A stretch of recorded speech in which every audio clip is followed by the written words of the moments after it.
It's You Had to Ask, the show where I answer your questions. You may notice, eagle-eyed viewers, I am in a slightly different location than usual for this week's You Had to Ask video. I'm on my webcam in my laundry room. That's purely for purposes of expediency. This has been a very, very busy production week for me with the Stephen Stuffy video that went up yesterday that had a lot of editing and green screening and post-production involved, and plus my monster movie reviews, which were 5 extra videos that I did this week than I normally do. So just a bit backed up, a bit busier than usual. So here I am on the webcam. It's just a little quicker and a little easier. So I hope you don't mind. You don't have the Van Gogh painting to look at behind me if you get bored and start to drift off during my tedious answers. But there is a visible box of cat litter in the corner, if that's something you'd like to fixate on if I start to drone. Anyway, it's time for the first question, and the first question this week comes from the Nightmare Rider, who says, "Quick question for you, Steve. Do you like horror movies? And if so, which kind? Do you prefer gore and shock movies like Saw, Hostel, or The Human Centipede? Found footage movies like Paranormal Activity and The Blair Witch Project? Or more psychological horrors like The Shining? Personally, I dislike a lot of horror movies because of excessive jump scares, but the ones that can create an amazing atmosphere is what is really scary to me. Case in point, the original Halloween versus the shitty Rob Zombie remake. Typically, I don't gravitate toward really violent, gory, bloody slasher movies, but if one of those is done in a really creative, engaging way, I can get into something like that. Roger Ebert frequently would say that what makes a movie good is not what it's about, but how it's about it. And that's very true for horror movies. As for some of my favorites, I love the old Universal horror movies. I love, Frankenstein, Bride of Frankenstein, The Invisible Man, The Wolf Man, Creature from the Black Lagoon, which I just reviewed in my monster movie review series this week. I love a lot of classic horror movies. I love classic zombie movies, like the first 3 Romero films especially, and more recent ones like 28 Days Later, I think was just fantastic. Let the Right One In, the original, not Let Me In, the American version, but the original version, Let the Right One In, is one of my favorite horror movies ever. The Hammer films, the Christopher Lee Draculas, the Peter Cushing Frankensteins. I mean, there's so many great horror movies that I love, and it doesn't really shake out into, well, I prefer slasher movies or I prefer psychological horror. It's about how well executed the movies are and whether they engage me, whether I care about what's going on, whether they're able to make me think or scare me or whatever. And I completely agree with you about jump scares. Jump scares are horrendously overused and a very, very lazy device. Troubleshooter 125. Steve, regarding David Landon's question about the Democratic debate and the issues mentioned, the one issue you didn't cite, which I think may dominate all others in terms of real-world impact, is climate change. I recently read Merchants of Doubt by Oreskes and Conway, which documents how corporate interests have attempted to create doubt in scientific research in everything from secondhand smoke and acid rain to climate change.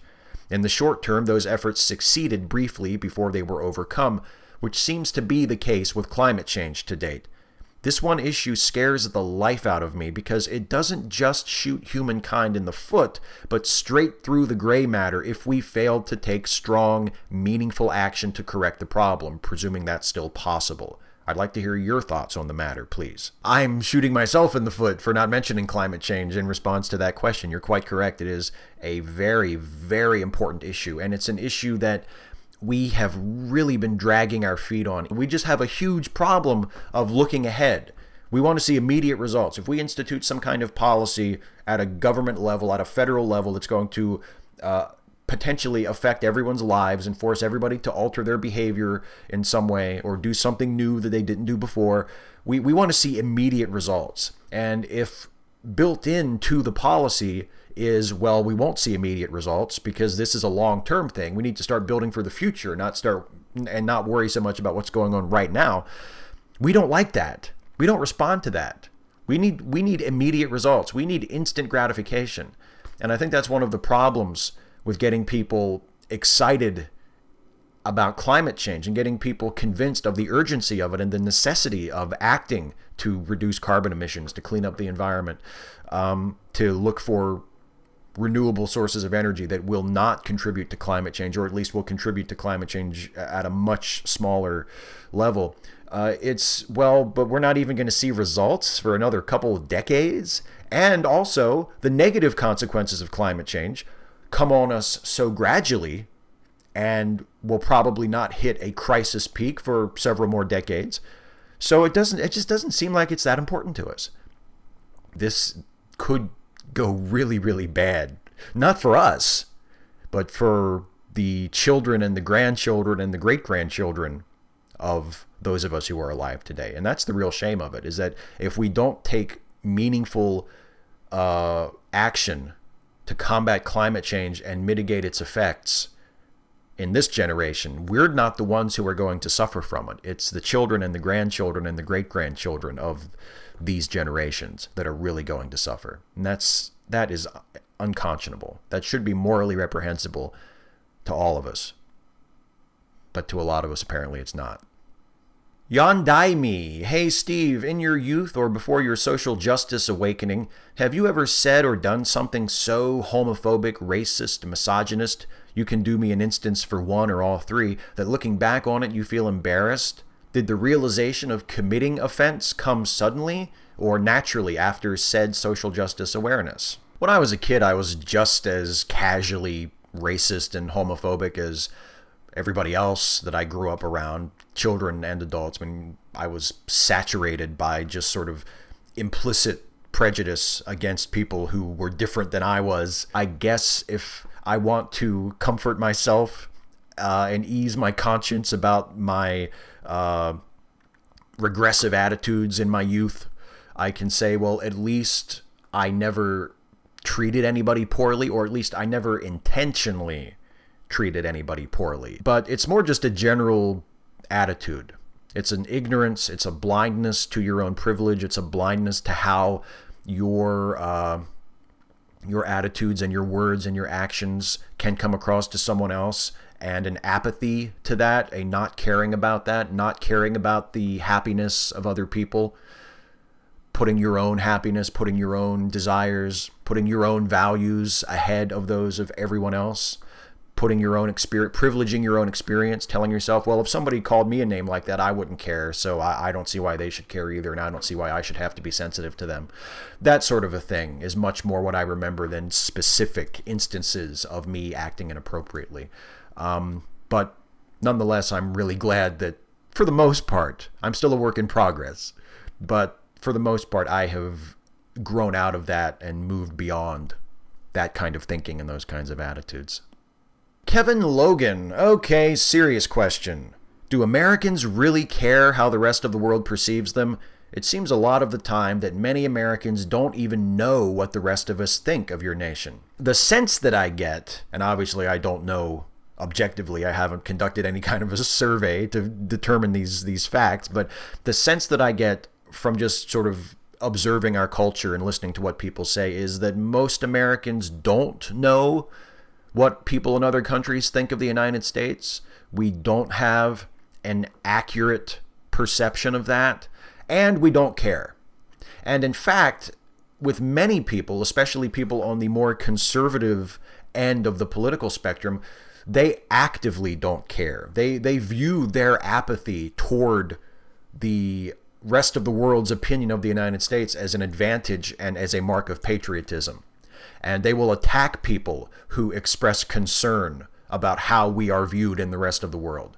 They see that they see rejecting that as a sign of strength. We are the United States. We are the greatest country in the world. We don't need anybody else. We don't care what other countries think of us as long as we're doing what we need to do for ourselves.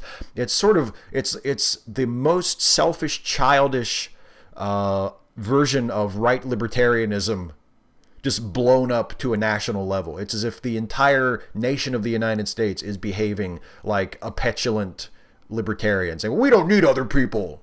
We don't care what other people think of us. We're going to do what we want to do because we're strong and we're independent and we don't need anybody. That's basically it. The Fluke Man.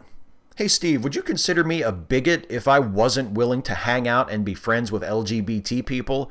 I think we all carefully choose the people we are friends with, and in the process probably discriminate against many of them based on certain attributes, which don't always have to be negative. For example, I don't like to spend time and communicate with geeks, people obsessed with music, movies, games, etc. Thus, I avoid being friends with them.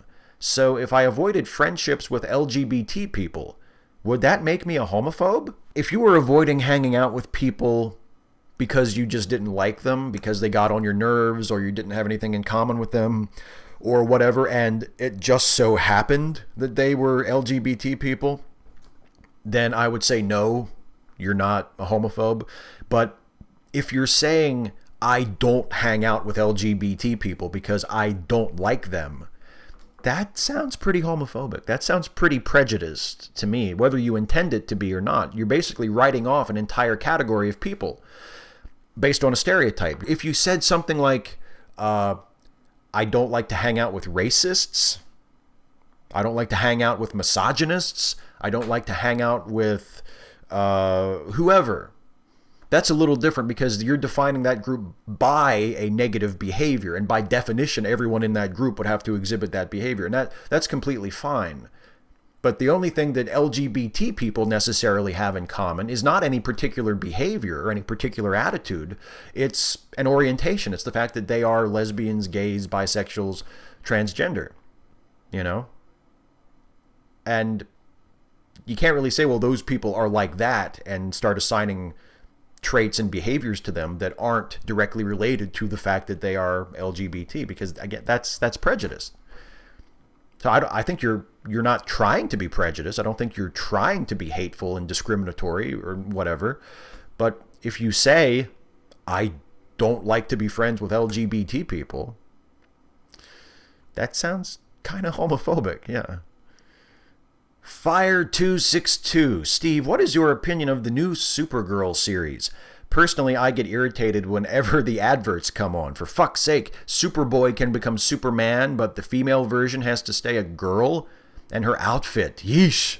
I'm torn between demanding that they switch to a nice business-style pantsuit or something equally appropriate, and hoping to catch an upskirt to see if she is wearing crotchless pantyhose. Seriously, do you think the main protagonist will be allowed to become a strong female character, or will she deteriorate into a cutesy tee-hee poser for adolescent wet dreams?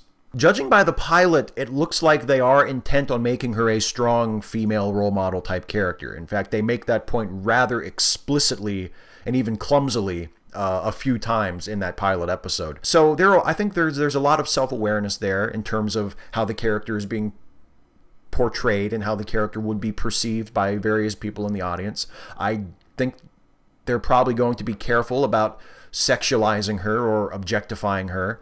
It seems like they really want this to be kind of a girl power show and a show that provides a positive depiction of a female hero for people in the audience, not just women and girls in the audience, but everybody, because it would help everybody to have more positive, strong female superhero characters and female lead characters and things, period. So yeah, I have hope for the show. I actually really enjoyed the pilot. It had a lot of piloty problems. It was very overstuffed. There was a lot of exposition. It flew through about 2 or 3 episodes worth of plot just to set up its status quo for the series by the end of the first episode. But that's a problem that a lot of pilots have. Hopefully it'll calm down and the rest of this first season will be better paced and will allow the show to sort of find its voice creatively and stylistically. And I actually really have high hopes for it. I enjoyed the first episode and I'm looking forward to where it's going from here. Ahoy Yearno! Hey Steve, I stopped writing because I can't write characters that are not me. How do you manage these Steve and Stuffy characters? Do you write down a list of traits? Do you reflect every line they say to that list? Or do you put yourself in character and act out whatever they'd say? Hope you can answer this. It would help me immensely. With the Steve and Stuffy characters now, because I've been writing them so long and I feel like I know them well enough, it's pretty much automatic. It's not so much that I put myself in character, it's just, I just know what they would do and what they would say for the most part. In general, they can still surprise me sometimes. I can still have them do unexpected things that would even be unexpected to me.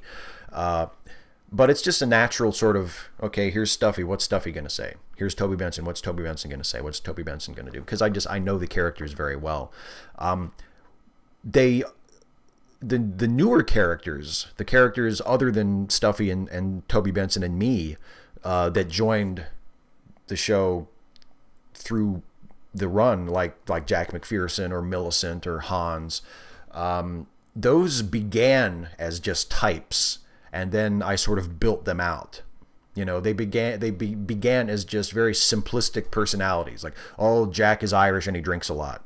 And then I sort of built out his personality from there, adding traits, exploring his personality. Same thing with Millicent, same thing with Hans. You can start with a flat sort of trope, just a character type, like he's this kind of person or she's this kind of character.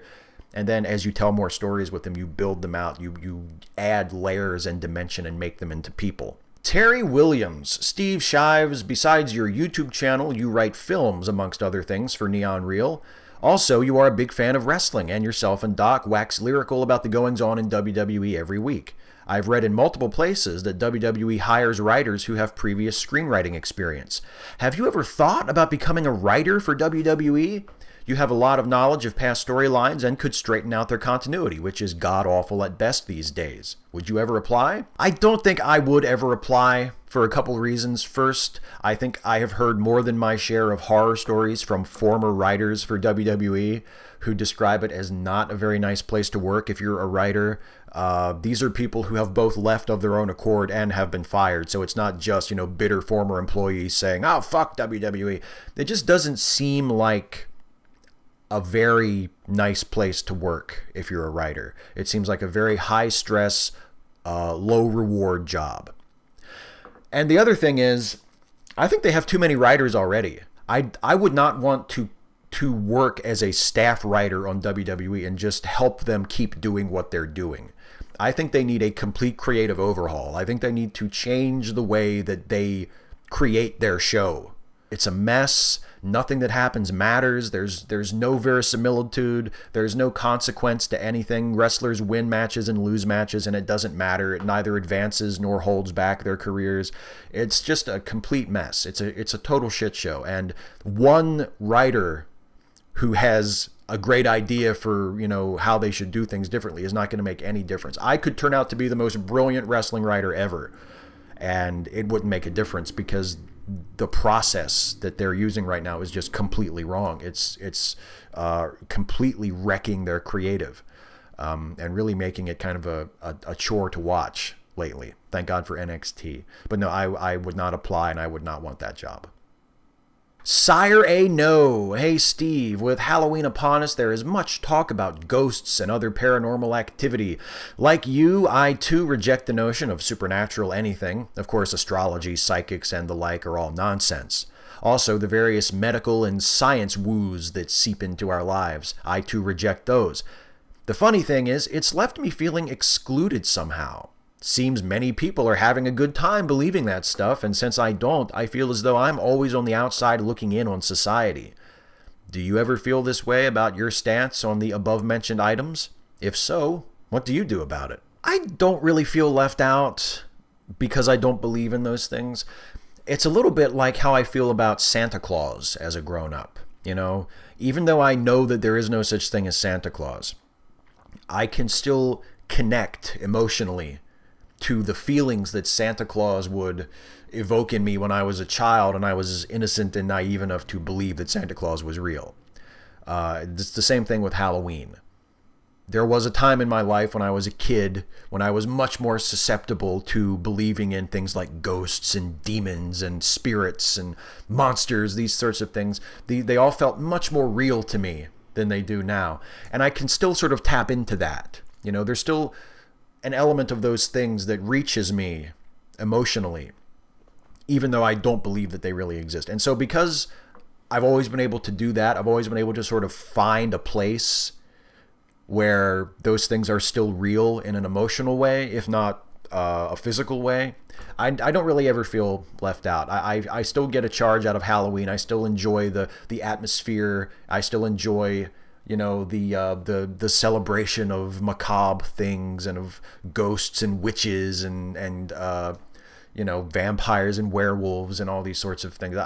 Even though I reject all of that, and even though actually there are certain aspects of it, like when people lead ghost tours and stuff, that I find kind of contemptible because I feel like that's kind of fraudulent. If you're leading people on tours of here are the haunted houses and here's the ghost, and it's all based on the premise that this stuff is real when it's not, I have a huge problem with that. But no, I don't feel left out. I feel like, despite knowing that there's no such thing as ghosts, I can still enjoy a good ghost story in a really meaningful, real way. So I don't really feel left out by it. I'm happy to be able to enjoy it the way I do. This way I can have a foot in both worlds, sort of. I know that it's all phony and made up and superstitious, but I can also sort of lean in and enjoy it for what it is, and for what I remember it feeling like when I was a kid. That's the fun of it. The thunder followed me. It followed me from the living room to the laundry room. Isn't that weird? It's almost like it knows where I am. Or maybe thunder is just audible in all parts of the house. That's probably it. Anyway, forget that. It's time for the lightning round. Rapid fire questions. Glib and adequate answers. McKenna McLaughlin, what happened to your iconic pen? It's right here. You can't see it as well. It's obscured when I wear the overshirt, but it's still there, safely tucked into the collar, rest assured. Jesper Lawman, the beard. Does it make you feel more manly? No, not really, but my enormous and perpetually erect penis does. Sabrina Lozides Meredith. Hey, Steve, if you had to be a slasher from any horror film franchise, which one would it be and why? Freddy seems like he's having a good time, so I would want to be Freddy. He's pretty much unkillable. He's omnipotent within the dream world. That seems like a good gig to me if you're going to be a slasher. Radical Bacon. What are you handing out to trick-or-treaters this year? Crab cakes? Oh, that is anti-Maryland bigotry is what that is. Just because I'm from Maryland and we love our crabs doesn't mean that we hand out crab cakes to the kids, because the kids are all from Maryland too, and they're as sick of crab as the rest of us are. No, candy. High-quality, name-brand candy is what we are handing out to trick-or-treaters this year. Hill Valley 85. Hey, Steve, sorry if you already answered this. What are your thoughts on the Vince McMahon versus God storyline from 2006? Another wrestling question to sort of tie into the what I want to be a WWE writer question from earlier. I was not crazy about the Vince McMahon versus God storyline because Vince McMahon versus God, by definition, is a match that is never going to happen, and I feel like good wrestling storylines have to be building to a match, and there was no match. Eventually it led to Vince versus Shawn Michaels, but Vince versus God, that's just not going to happen. It was a dumb storyline, although not as dumb as some of the stuff they've been doing lately.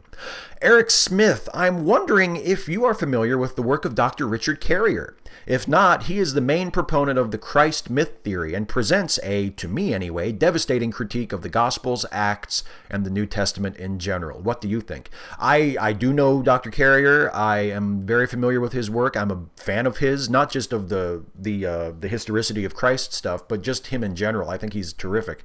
I actually saw him give a talk at the Skeptics Conference that I attended in Pennsylvania last month. He gave a talk on the Christ myth theory and on how the character of Jesus he thinks was completely invented. And it's really compelling stuff. It's really interesting. I'm not educated enough on it myself to be able to come down strongly one side or another. I've always sort of assumed that there probably was a historical Jesus of some kind, and then that figure was loaded up with the legend and the superstition and all the stuff that we read about in the Gospels and the New Testament in general about Jesus. But Carrier makes a very persuasive case. And I do think I don't know if I necessarily believe it myself, but I would certainly say that it's very plausible that there was no historical Jesus. I think that you can make, and Carrier does make, a very, very credible case for that. Bryce Mack. Hello, Steve. What do you think of the big shootout in The Matrix? I'm not much of a cinephile, but I thought that it was out of place. I don't think it was out of place. I think it fit very well within that film, but I'm not a fan of that shootout. I think it's an example of a lot of what I don't like about the Matrix in general. Perhaps Neo and Trinity were somewhere nearby. Do you hear the sirens? There's ambulances and fire trucks roaring by. No, I don't think that it was out of place in the movie, but I do think it contains a lot of the sort of pointless, over-choreographed violence and really, really excessive style that takes the Matrix down for me a little bit. Although at least that was one scene at least where people are not endlessly philosophizing and asking incredibly superficial, obvious questions as though it's like the deepest fucking shit that you've ever heard. At least that scene doesn't have that. It has the heroes murdering people, but it doesn't have the philosophizing. So, 6 of one, half a dozen of the other. Divided line. Who cares about pronouns? Well, for one, people who feel marginalized and left out by the pronouns that most of us typically use. Christian Cutler. Hey, Steve, when are you going to do some more Atheist Reads? Starting in January. The Atheist Reads series resume in January.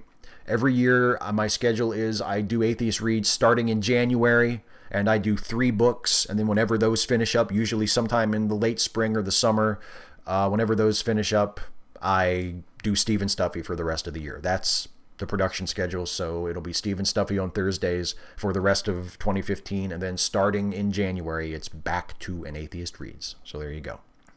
That's it for the questions. It's time for the shout-out of the week, and the shout-out this week goes to DeadHead Animation. This channel hosts a series of animated short videos that offer commentary and perspective on a whole range of topics that are of interest to many of us here in the atheist skeptical community. Talks about stuff related to religion, pop culture, social justice, social commentary, all kinds of stuff with a really sharp perspective, really incisive commentary, great animation, really funny, really good timing. The main character in the videos is a Lego Charles Darwin who sort of leads us through history and, offers his perspectives on various modern and historical events. And it's just a really, really cool channel with a tiny subscriber base, especially given the quality, both the technical quality and the quality of the writing of these videos. They are just terrific, and DeadHead Animation deserves a much larger audience than it currently has. So please go check out DeadHead Animation and see if you agree with me that it's really cool and worthy of your attention. Also, please, as always, check out the Lemme Listen podcast. These are podcasts created and hosted by the great Jason Harding, the puppet master of Opinionville. Jason with a D, as he is known here on YouTube, and you should subscribe to his YouTube channel too, by the way. But check out the Lemme Listen podcast. There are 3 of them. There is Lemme Finish, which he hosts with Finite Atticus. There is American Monsters and How to Destroy Them, which is a hilarious improv comedy podcast. And also check out Late Seating, which is a movie review podcast that Jason co-hosts with me. And every other week we review a new classic film, a film that is considered a pillar of cinema, and we decide whether this pillar deserves to be taken down or whether it deserves to be left up and admired as it is. And our new episode goes up a little bit later today, and the subject is the first Universal monster movie ever, 1931's Todd Browning directed, Bela Lugosi starring Dracula. And you can listen to that and all of the Lemme Listen podcasts at www.lemmelistenpodcasts.com. So there you go. That's it for me, everybody. I'm out of here. Please, as always, leave a comment on this video asking me your question for next time. Ask me anything about anything. Nothing is too serious. Nothing is too silly. I will see you back next week in my usual setting to answer as many of your questions as I possibly can. Thanks for watching, everybody. Take care. Hey folks, just a quick note to say I hope you enjoyed this video. If you did, please like it, share it, subscribe to the channel if you haven't already, and also consider helping me make more videos like this by supporting this channel through Patreon. You can go to patreon.com/Steve Shives to become a patron. Thanks again for watching, and I'll see you next time.